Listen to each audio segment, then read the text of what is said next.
Hello students, so in this video we'll discuss chapter number 7, Urban Local Government. Students, in the previous chapter we have already discussed about Panchayati Raj system. बच्चा हम लोग पंचायती राज system discuss कर चुके हैं.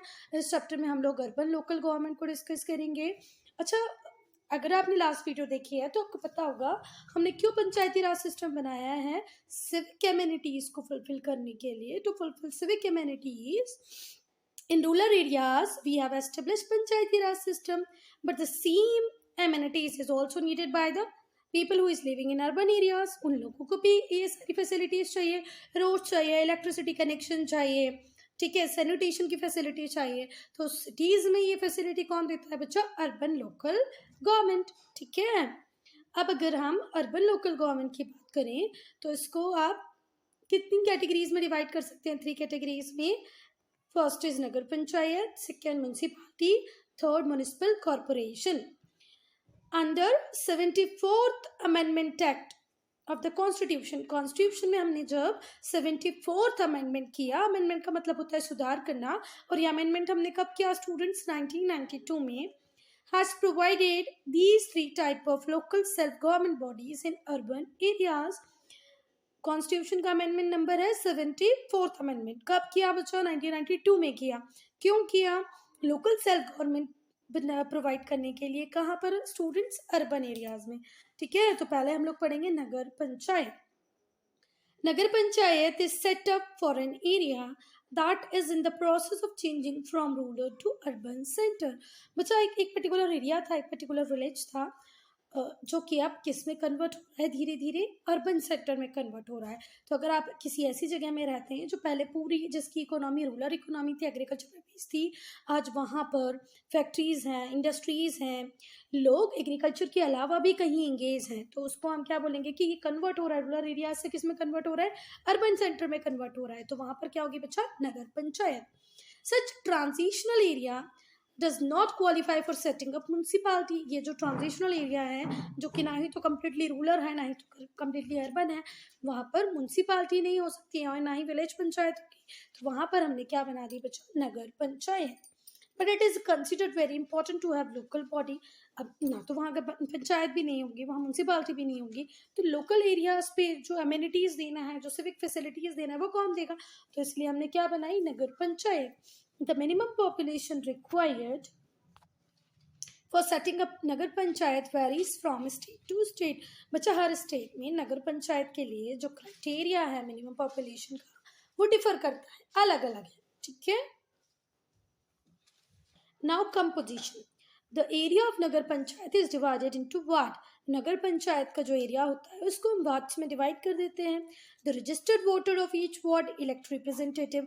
और हर ward में जितने भी जितने भी कौन होते हैं? वोटर्स होते हैं. मतलब जो 18 ईयर से बड़े हैं वो अपने रिप्रेजेंटेटिव को इलेक्ट करते हैं, जो क्या बन जाएगा? इलेक्ट होने के बाद वार्ड मेंबर बन जाएगा. They are the member of nagar panchayat. ठीक है. और फिर वो क्या बनेंगे बच्चा? नगर पंचायत के मेंबर. फिर से मैं बोल रही हूँ, अगर कंफ्यूज किया है तो वो एरिया जो नगर पंचायत के अंदर आएगा उसको पहले हम छोटे छोटे वार्ड्स में डिवाइड कर देंगे. ठीक है. पूरा नगर पंचायत वार्ड्स में डिवाइड होगा. जितने भी रजिस्टर्ड वोटर होंगे ईच वार्ड के, वो अपने रिप्रेजेंटेटिव को इलेक्ट करेंगे, और वो रिप्रेजेंटेटिव क्या कहलाएगा? Member of nagar panchayat. Apart from these elected member, ये इलेक्टेड मेंबर से इनके अलावा भी nagar panchayat has also some nominated member and ex officio member. Some ex officio member is also there, some nominated member is also there. A nagar panchayat has a term of 5 year. बच्चा हमारे यहाँ PM, president, central level Lok Sabha Rajya Sabha नहीं. ठीक है. इन सब का term कितना होता है? 5 year होता है.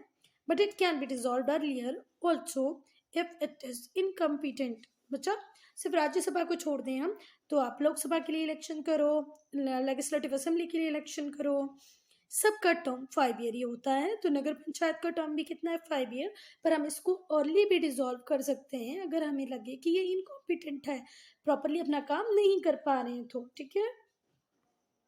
फंक्शंस क्या होंगे बच्चा? तो nagar panchayat looks after the water supply, sanitation, health care, drainage, cleaning of street lighting, primary education, parks, public building, management of fairs. अब नगर पंचायत के काम क्या क्या होंगे बच्चा? वाटर सप्लाई, आपकी कॉलोनी में जितने भी हाउसेज हैं उन सारे हाउसेज तक आपको वाटर सप्लाई करना है। सैनिटेशन, गार्बेज की वैन आएगी, गार्बेज की वैन जाएगी, प्रॉपर जो डस्टबिन होंगे, कॉमन डस्टबिन, उसको क्लीन करवाया जाएगा। हेल्थ केयर फैसिलिटीज़, ड्रेनेज, मतलब आपकी जो ड्रेनेज को हिंदी में क्या बोलती है बच्चा? नालियाँ, जिनका साफ होना भी बहुत ज़्यादा ज़रूरी है, ठीक है। तो ड्रेनेज को देखते हैं, स्ट्रीट को क्लीन करवाते हैं, मेरे रोड्स की साफ सफाई करवाते हैं, स्ट्रीट के ऊपर लाइट लगाते हैं, प्राइमरी एजुकेशन पे फोकस करते हैं, हर छोटे बड़े एरिया में एक पार्क होता है, पब्लिक बिल्डिंग होती है, इन सबको मैनेज करने का काम। Functions of nagar panchayat. The Nagar panchayat looks after the Nagar panchayat looks after the water supply, sanitation, health care, drainage. ये सब आपको देता है कौन? नगर पंचायत। प्राइमरी एजुकेशन भी देता है कौन? नगर पंचायत। अगर कोई फेयर है तो उसको भी मैनेज करता है nagar panchayat. It also record births and death of area, उस पर्टिकुलर एरिया के में कितनी बर्थ हुए, कितनी डेथ हुई, इसको भी रिकॉर्ड करता है नगर पंचायत। ठीक कोई बात? Now from where the money came for this particular work, जितना भी काम अगर नगर पंचायत कर रही है उसके लिए पैसा कहाँ से आया होगा? कहाँ से आया? Sources of income.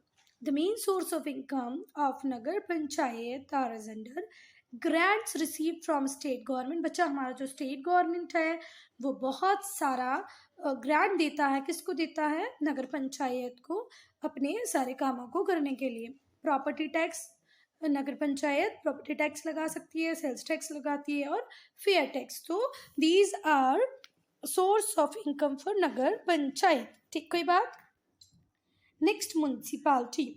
A municipality is also called municipal council, municipal committee. Municipality को आप क्या भी बोल सकते हो? Municipal council, municipal committee.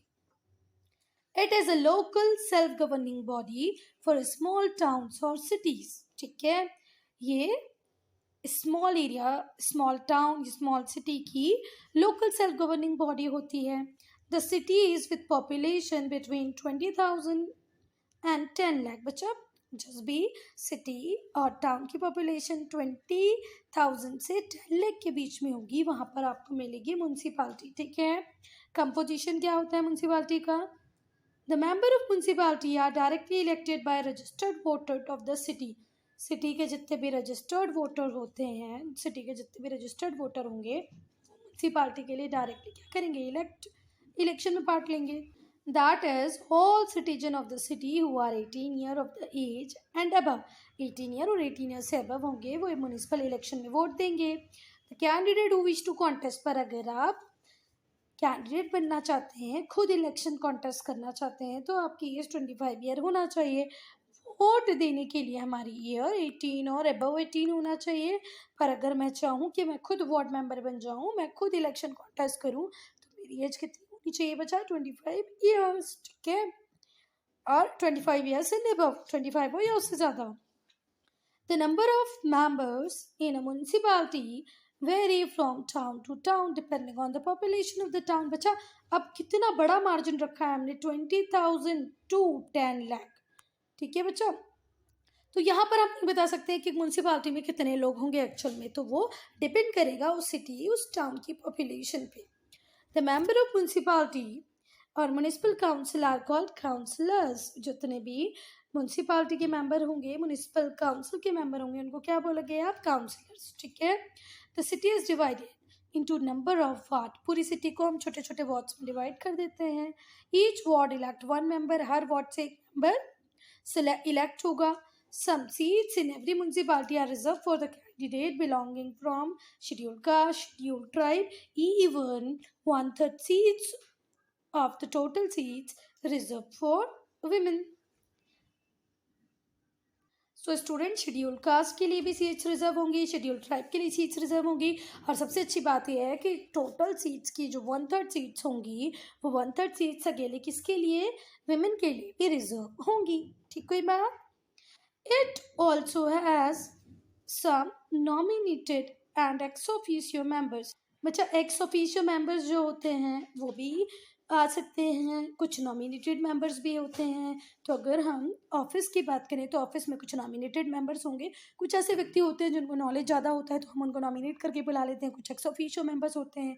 Some seats are filled up by the members nominated for having special knowledge and experience for municipal administration. कुछ लोगों को हम इसलिए बुला लेते हैं बच्चा नॉमिनेट करके क्योंकि उन्हें कुछ स्पेशल नॉलेज होता है, एक्सपीरियंस होता है म्युनिसिपल एडमिनिस्ट्रेशन का, ठीक है। तो ऐसे लोग भी हेल्प करते हैं एडमिनिस्ट्रेशन में। Besides the MLA and MPs, MLAs और एमपीज के बाद इलेक्ट व्हाटएवर एमपीज और MLAs elected from the area also form a part of municipality. बच्चा अगर उस म्युनिसिपल एरिया में कोई एमएलए या एमपीज भी होगा जो उस एरिया से इलेक्ट होके गया होगा तो वो भी म्युनिसिपैलिटी का पार्ट होता है, ठीक है। Municipality is also elected for term of 5 year. तो ये भी कितने ईयर के लिए इलेक्ट होती है? 5 ईयर के लिए इलेक्ट होती है। हम पहले डिसॉल्व कर सकते हैं अगर ये इनकॉम्पिटेंट हो तो, पर अगर आप उसको डिसॉल्व कर रहे हैं, वो इनकॉम्पिटेंट है, तो आपको 6 मंथ के अंदर ही फिर से क्या करवाना पड़ेगा? इलेक्शंस, है ना, so that you can fill that position. Office bearer of a municipality, office bearer of a municipality, the member of municipality elect a chairperson who presides over the meeting which are held at regular intervals. बच्चा municipality क्या करती है? The member of municipality elect a chairperson. जो municipality के member होते हैं एक chairperson को इलेक्ट करते हैं जो सारी मीटिंग को प्रिसाइड करता है, चेयर करता है, जो कि रेगुलर इंटरवल्स पे होती रहती है। हर रेगुलर इंटरवल पे म्यूनसिपालिटी वाले क्या करते हैं बच्चे? मीटिंग करते हैं। उस मीटिंग में कोई चेयरपर्सन तो होना चाहिए, तो वो चेयरपर्सन को हम लोग इलेक्ट कर लेते हैं out of all the members. They also elect a vice chairperson. बच्चा कभी चेयरपर्सन ना हो तो फिर मीटिंग्स को चेयर कौन करेगा, प्रिसाइड कौन करेगा? इसलिए हम एक वाइस चेयरपर्सन भी को भी इलेक्ट कर लेते हैं। Who takes charge in the absence of chairperson. अगर चेयरपर्सन नहीं होगा उसके एब्सेंस में कौन चार्ज लेगा बच्चा? Vice chairman. Permanent official of municipality. A municipality has also has some permanent members. ये बच्चा जितने भी हमने अभी तक बात की, वार्ड मेंबर्स की, काउंसलर्स की, ये कौन होते हैं स्टूडेंट्स? पॉलिटिकल एग्जीक्यूटिव्स, ठीक है, जिनका टर्म फिक्स होता है। पर म्यूनसिपालिटी में कुछ परमानेंट मेंबर्स भी होते हैं जो at the age of retirement तक काम करते हैं, ठीक है। They assist in day to day working, वो डे टू डे वर्किंग में हेल्प करते हैं। They include the executive officer, secretary, health officer, sanitary inspector, municipal engineers, junior engineer, octroi inspector and education officer. ठीक, कोई बात? These officials follow the instruction and implement the policy. बच्चा देखो, एक executive officer होगा, एक सेक्रेटरी हेल्थ ऑफिसर होगा, sanitary inspector होगा, म्युनिसिपल इंजीनियर होगा, जूनियर इंजीनियर होगा, ऑक्ट्रा इंस्पेक्टर होगा, एजुकेशन ऑफिसर होगा। ये परमानेंट मेंबर हैं, परमानेंट एग्जीक्यूटिव हैं बच्चा। गवर्नमेंट आए, काउंसलर्स आए, काउंसलर जाए, कोई और पार्टी म्यूनसिपलिटी में आ जाए, पर ये लोग परमानेंटली वहीं पर रहते हैं। This officials follow the instruction and implement the policy frame by municipality. Municipality जो पॉलिसी को फ्रेम करेगी उसको इम्प्लीमेंट कराना किसका काम है? यही सारे ऑफिसर्स का काम है, ठीक है। अब हम लोग देखेंगे last but not the least, municipal corporation. Municipal corporation क्या देखेंगे बच्चा? Municipal corporation. A municipal corporation is a local self-governing body for big cities. Big cities के लिए होती है municipal corporation. अब big cities का क्या criteria रहता है? The cities with a population more than 10 lakh. वो cities जिनकी population 10 lakh से ज़्यादा हो. The cities with population more than 10 lakh have municipal corporation. ठीक, कोई बात? वो सारी cities जिनमें 10 लाख से ज़्यादा पॉपुलेशन है वहाँ क्या बनेगा? Municipal corporation.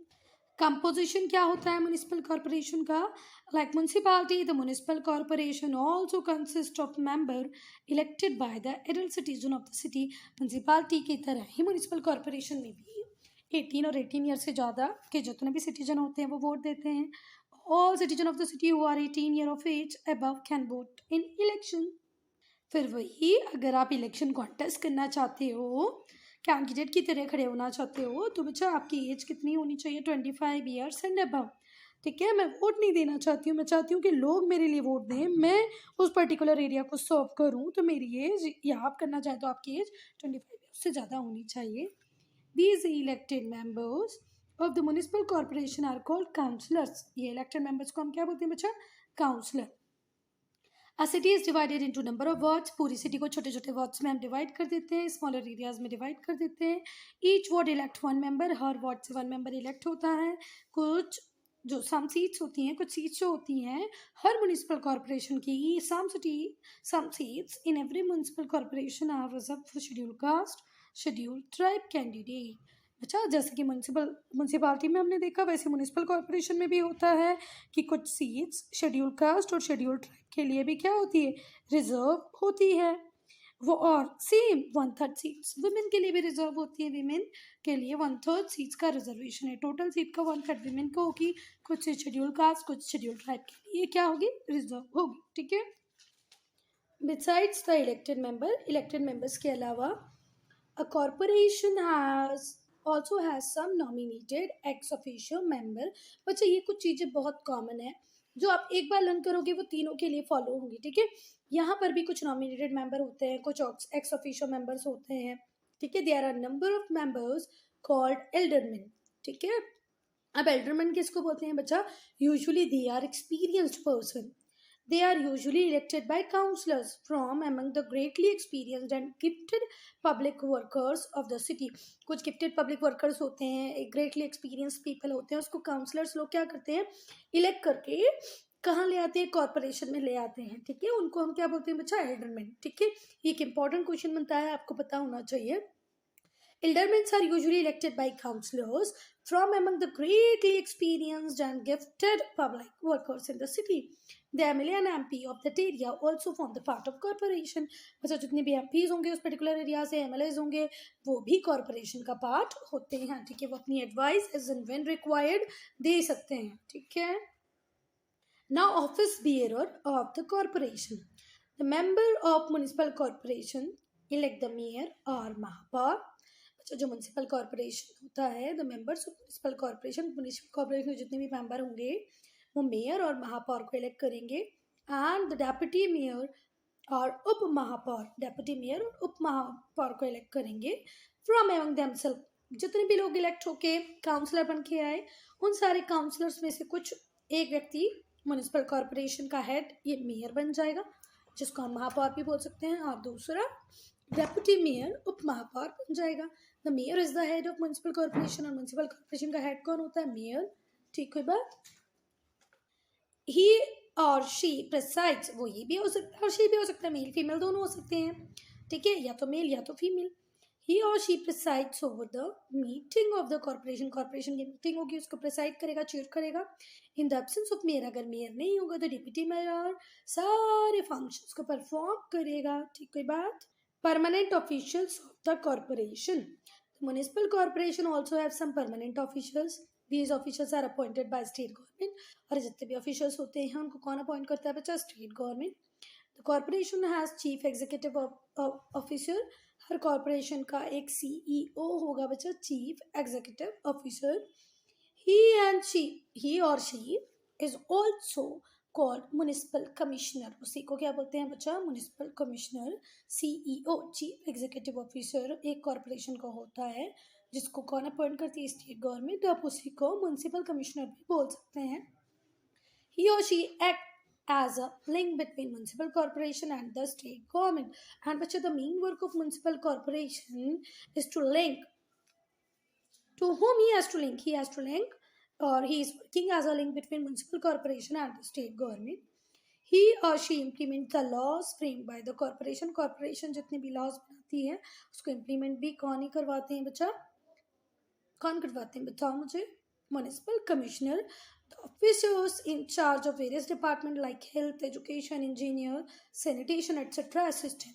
और ये जो म्यूनिसिपल कमिश्नर होता है इसको असिस्ट करने वाले कौन होते हैं, बहुत सारे ऑफिसर्स के इंचार्ज, जैसे health, education, engineering, sanitation etcetera. ठीक है. Committees. The corporation set up a number of committee. Corporation में बहुत सारी कमिटीज होती हैं to look after day to day functioning. Day to day function को देखने के लिए हर कॉर्पोरेशन में बच्चा बहुत सारी कमिटीज होती हैं. For each subject there is a committee. हर सब्जेक्ट की कमिटी होगी, जैसे education committee, public health committee. Each committee has 5 to 12 member. हर कमिटी में 5 to 12 मेंबर होंगे, members of the corporation and a chairperson. ठीक है। नाउ फंक्शंस ऑफ म्यूनसिपालिटी और म्यूनिसिपल कॉर्पोरेशन और म्यूनसिपालिटी के फंक्शंस क्या होते हैं? कुछ कंपलसरी फंक्शन होते हैं स्टूडेंट्स और कुछ ऑप्शनल फंक्शंस होते हैं। तो पहले हम लोग कंपलसरी फंक्शन में पब्लिक हेल्थ को पढ़ेंगे। किसको पढ़ेंगे बच्चा? Public health. It establish and run health care centres. ये लोग हेल्थ केयर सेंटर्स को रन करते हैं, एस्टेब्लिश करते हैं। Dispensaries, hospitals for the common people के लिए डिस्पेंसरी बनाएंगे, हॉस्पिटल्स बनाएंगे और उनको प्रॉपरली रन करेंगे। ये देखो MCD hospital. It makes arrangements for vaccination and inoculation to prevent the spread of dangerous disease like tuberculosis, smallpox, malaria, cholera, etc. कई बार आपको इंजेक्शन लगते हैं बच्चा, वैक्सीनेशन लगता है। कई बार आपको ओरल मेडिसिन दी जाती हैं, ठीक है। तो ये लोग वैक्सीनेशन का भी अरेंजमेंट करते हैं, इनोकुलेशन को भी अरेंज करते हैं, जैसे कि जो डेंजरस डिसीज़ हैं जैसे टीबी, स्मॉल पॉक्स, कोलेरा और पोलियो ना हो, ठीक है। Now sanitation. It makes arrangement for clearing and disposal of garbage. ये अरेंजमेंट करते हैं गार्बेज को क्लियर करने के लिए, उसको डिस्पोज करने के लिए। रोड्स को क्लीन करते हैं, मार्केट्स एरिया को क्लीन करते हैं, ड्रेन्स और पब्लिक टॉयलेट, जितने भी पब्लिक टॉयलेट्स हैं उनको क्लीन कौन करेगा? ड्रेन्स क्लीन कौन करेगा? ये सारी किसकी रिस्पॉन्सिबिलिटी? म्यूनसिपालिटी या म्यूनिसिपल कॉरपोरेशन की। It makes public aware about the health safeguard through various means। और ये इंश्योर कराते हैं, लोगों को अवेयर कराते हैं कि आपको कौन से हेल्थ सेफगार्ड मीन्स को अडॉप्ट करना चाहिए जिससे कि आप हेल्दी रहें। It makes public aware about the health safeguards through various means. अलग अलग तरीके से लोगों को समझाने की कोशिश करते हैं कि आपको क्या करना है, क्या नहीं करना है। ये बच्चा पीपल इंगेज्ड इन सैनिटेशन वर्क। वाटर सप्लाई बच्चा। It maintain the water supply system को मेंटेन करते हैं। सेफ ड्रिंकिंग वाटर प्रोवाइड कराते हैं। एजुकेशन बच्चा, प्राइमरी एजुकेशन हो, सेकेंडरी हो या एडल्ट एजुकेशन सेंटर्स की बात करें, इनको भी एस्टेब्लिश करते हैं और मेंटेन करके रखते हैं। प्राइमरी हो, सेकेंडरी हो या एडल्ट एजुकेशन सेंटर्स हो, उनको एस्टेब्लिश करना और मेंटेन करके रखना किसका ही काम है? म्यूनसिपालिटी और म्यूनिसिपल कॉर्पोरेशन का। बच्चा ये एमसीडी स्कूल है। It also establishes library, maintain museums, use etc. Zoo banana, museum banana, library बनाना, उनको मेंटेन करना, ये भी किसका ही काम है? म्यूनसिपल कॉर्पोरेशन का। Lightning. It makes arrangement for street lighting, park lighting etcetera. अगर सिटी में कोई पब्लिक पार्क है तो उसमें प्रॉपर लाइटिंग हो, रोड्स पे प्रॉपर लाइटिंग हो, ये देखना भी इन्हीं लोगों का काम होता है। अब हम लोग पढ़ेंगे public security. It maintains fire brigades for saving people from fire. बच्चा ये जो फायर ब्रिगेड है ये हम लोग थोड़ी ना अपने घरों में मेंटेन करते हैं। The is also maintain by municipal corporation for saving us from fire. It pulls down old and dangerous buildings which may collapse and cause mishappenings। बच्चा बहुत पुरानी जो ओल्ड बिल्डिंग्स हो जाती हैं, बहुत ज़्यादा डेंजरस हो जाती हैं, उनको कोलैप्स करने का यही काम करते हैं जिससे कि कोई मिसहैपनिंग ना हो। अगर वो अपने आप कोलैप्स हो जाए ऐसे टाइम पर तो नहीं होना चाहिए, तो बहुत ज़्यादा हार्म हो सकता है, उसको भी रोकते हैं। It takes step for maintaining quality of goods and checks food adulteration. Time to time बच्चा, एडल्ट्रेशन का मतलब होता है मिलावट। ये फूड में कोई मिलावट तो नहीं हुई है उसको देखते रहते हैं, गुड्स की क्वालिटी को चेक करते रहते हैं, ठीक है। बहुत सारी स्टेप्स लेते हैं जिससे कि गुड की क्वालिटी मेंटेन रहे। Public works. It constructs and maintains road, bridges, public buildings, markets। अच्छा, मार्केट बनाना, स्पोर्ट कॉम्प्लेक्सेस बनाना, क्रीमेटोरियम एंड ग्रेवयार्ड्स बनाना, ये सभी इन्हीं की ड्यूटी है, ठीक है। बच्चा ग्रेवयार्ड आपको पता ही है क्या होता है, जहाँ डेड बॉडीज़ को क्या क्या बरी किया जाता है। क्रीमेटोरिया मतलब जहाँ पर हम डेड बॉडीज़ को फायर करते हैं, जलाते हैं, जहाँ पर हम फ्यूनरल फायर करते हैं। स्पोर्ट कॉम्प्लेक्सेस, बिल्डिंग, मार्केट, ये भी सब मेंटेन करना म्यूनसिपल कॉर्पोरेशन का ही काम है। It demolishes illegal buildings. अगर कोई कंस्ट्रक्शन इलीगल हुआ है तो उसको भी डेमोलिश करना। It maintain records of birth and death, कितनी बर्थ हुई, कितने डेथ हुए, उसको मेंटेन करेंगे, उसका रिकॉर्ड मेंटेन करेंगे। जो इलीगल बिल्डिंग्स हैं उसको वहाँ से हटा देंगे, ख़त्म कर देंगे। Maternity and child welfare. maternity and child welfare. It establishes and maintain maternity and child welfare center. बहुत सारे maternity centers, child welfare centers भी open करते हैं ये लोग. It makes public awareness campaigning in this regard. बच्चा maternity में क्या करना चाहिए, child welfare कैसे हो सकता है, एक न्यू बॉर्न बेबी को कैसे केयर करना है, जब मदर प्रेग्नेंट होगी तो उसको कैसे केयर करना है, इस रिगार्ड में ये पब्लिक अवेयरनेस कैंप्स भी लगाते रहते हैं. ठीक है. Now optional function. It establish and maintain public park, gardens, theatre, picnic resort etcetera. बेटा it is not compulsory. If they want they can maintain public parks, gardens, theatre, picnic resort etcetera. It constructs and maintain old homes. Old homes को construct कर सकते हैं, maintain कर सकते हैं. Orphanage, old Holmes मतलब जहाँ पर क्या होता है, वृद्धाश्रम बोलते हैं जिसको. ऑर्फनेज मतलब जिसको अनाथ आश्रम बोलते हैं. नाइट शेल्टर, रेस्ट हाउसेज, ये बना के मेंटेन कर सकते हैं, पर ये कंपल्सरी नहीं है, ऑप्शनल है. ये इंश्योर करा सकते हैं कुकिंग गैस और मिल्क को अपने एरिया में. ये कल्चरल इवेंट्स ऑर्गेनाइज कर सकते हैं, एग्जीबिशंस लगवा सकते हैं, स्पोर्ट्स करवा सकते हैं, फेयर्स मतलब मेले लगवा सकते हैं. Cheap transport, public transport system को ये रन कर सकते हैं. हाउसिंग फैसिलिटीज लोगों को दे सकते हैं. These all are optional functions. ठीक है. All these work of municipality और municipal corporation affect the life of city dwellers immensely.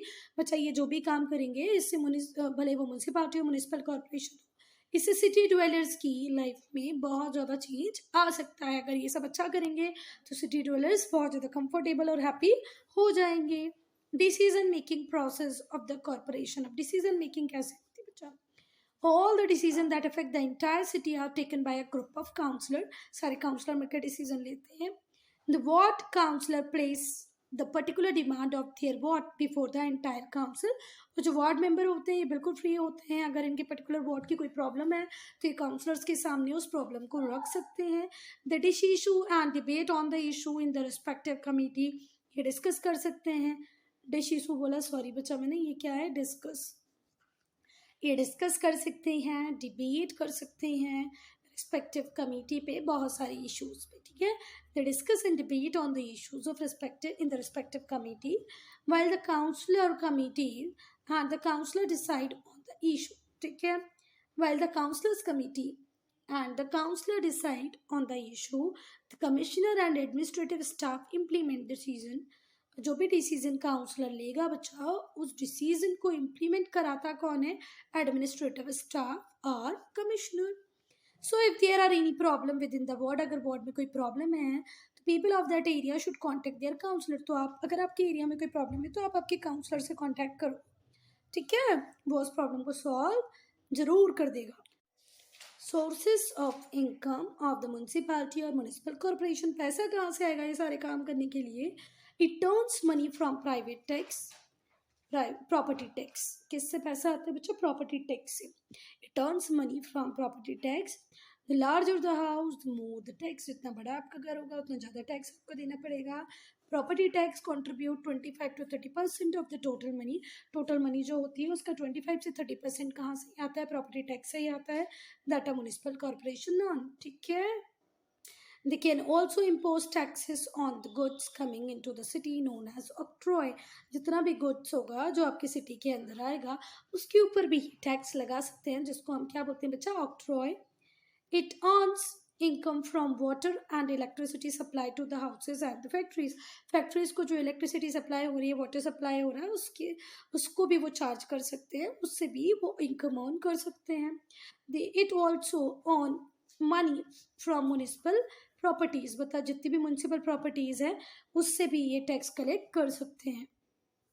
अब आप लोग बोलेंगे म्यूनसिपल प्रॉपर्टीज क्या होती है बच्चा? इनके बड़े बड़े गार्डन्स होते हैं, मैरिज हाउसेस बना सकते हैं, कम्युनिटी हॉल ये बना सकते हैं, जिससे कि ये रेंट कलेक्ट कर सकते हैं. ठीक है. It earns money from vehicle let tax levied on cars, motorcycle और कैरियजेस. ये व्हीकल टैक्स भी लगा सकते हैं कार्स के ऊपर, मोटरसाइकिल्स के ऊपर और कैरियजेस के ऊपर. एजुकेशनल टैक्स कलेक्ट करते हैं एजुकेशनल एक्टिविटीज़ के लिए. ये लेवाई करना मतलब इम्पोज करना होता है। It also levy taxes on businesses, occupation, various occupation businesses के ऊपर भी टैक्स लगा सकते हैं।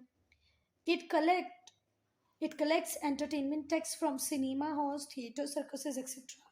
अगर आपकी सिटी में कोई सर्कस आएगा, कोई थिएटर होगा, कोई सिनेमा हॉल होगा, तो उसके ऊपर ये एंटरटेनमेंट टैक्स लगा सकते हैं।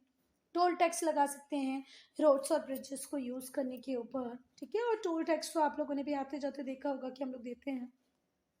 The municipality and municipal corporation imposes tax on shopkeeper and traders, जो छोटे शॉपकीपर्स एंड ट्रेडर हैं उनके ऊपर भी टैक्स लगा सकते हो। बर्थ सर्टिफिकेट इशू कराना हो, डेथ सर्टिफिकेट इशू करवाना है, तो उसके लिए भी एक नॉमिनल अमाउंट ये लोग चार्ज करते हैं। इनको ग्रांट्स मिलती है स्टेट गवर्नमेंट से for providing specific services to the citizen. Whatever services they are providing, if some specific services there, they are going to receive some grant from state government. Now citizens protest. If the performance of any of these governing bodies is not satisfactory, the people of that area or the ward can protest in the form of protest march, rally, dharna, shouting slogans, signature campaign. People do so to get their grievances redressed. अच्छा, अब citizen protest में हम लोग क्या पढ़ेंगे? अगर हमने देखा कि हमारी नगर पंचायत, म्यूनसिपालिटी या म्यूनसिपल कॉर्पोरेशन प्रॉपरली काम नहीं कर रही है, सेटिस्फैक्टरी काम नहीं कर रही है, तो हम प्रोटेस्ट कर सकते हैं। प्रोटेस्ट करने के बहुत सारे तरीके हैं। मार्च निकालो, रैली, धरना दे दो, स्लोगन आउट करो, सिग्नेचर कैंपेन चला सकते हो, ठीक है। अगर लोगों को ऐसा लगता है कि उनके ग्रीवियांसेस को प्रॉपरली एड्रेस नहीं किया जा रहा है, उनके ग्रीवियांसेस को प्रॉपरली एड्रेस नहीं किया जा रहा है, उस पर ध्यान नहीं दिया जा रहा है, तो आप ऐसा कर सकते हो। कैसे कर सकते हो? रैली, धरने दे सकते हो, सिग्नेचर कैंपेन चला सकते हो। In case of any grievances or demand, people first bring it to notice of ward counselor. अगर आपकी कोई परेशानी है, कोई ग्रीवियांसेस है, तो पहले उसको वार्ड काउंसलर को बताओ। किसको बताओगे बच्चा? वार्ड काउंसलर को, ठीक है। दिस इज बिकॉज ही और she elected representative of the people of the ward. आपके वार्ड से जो नॉन रिकॉग्नाइज पर्सन है, जिसको आपने इलेक्ट किया है बच्चा, वो नोन है, वो रिकॉग्नाइज्ड है, आप उसको जानते हो, आपने उसको इलेक्ट किया, तो पहले आप उसके पास जाओ। Further the people their ward councillor and office in charge of respective department can meet and place their demand before the municipal commissioner. इसके बाद आप वार्ड मेंबर को लेके, ऑफिस इंचार्ज को लेकर रेस्पेक्टिव डिपार्टमेंट के आप म्यूनसिपल कमिश्नर से मिल सकते हैं कि आपको क्या प्रॉब्लम है, आप उनको बताएं। पर इसके पहले आपके लिए बहुत अच्छा होगा कि आप अपने काउंसलर, वार्ड काउंसलर को कॉन्फिडेंस में लें। See students, they are also on dharna. ये लोग भी धरना दे रहे हैं।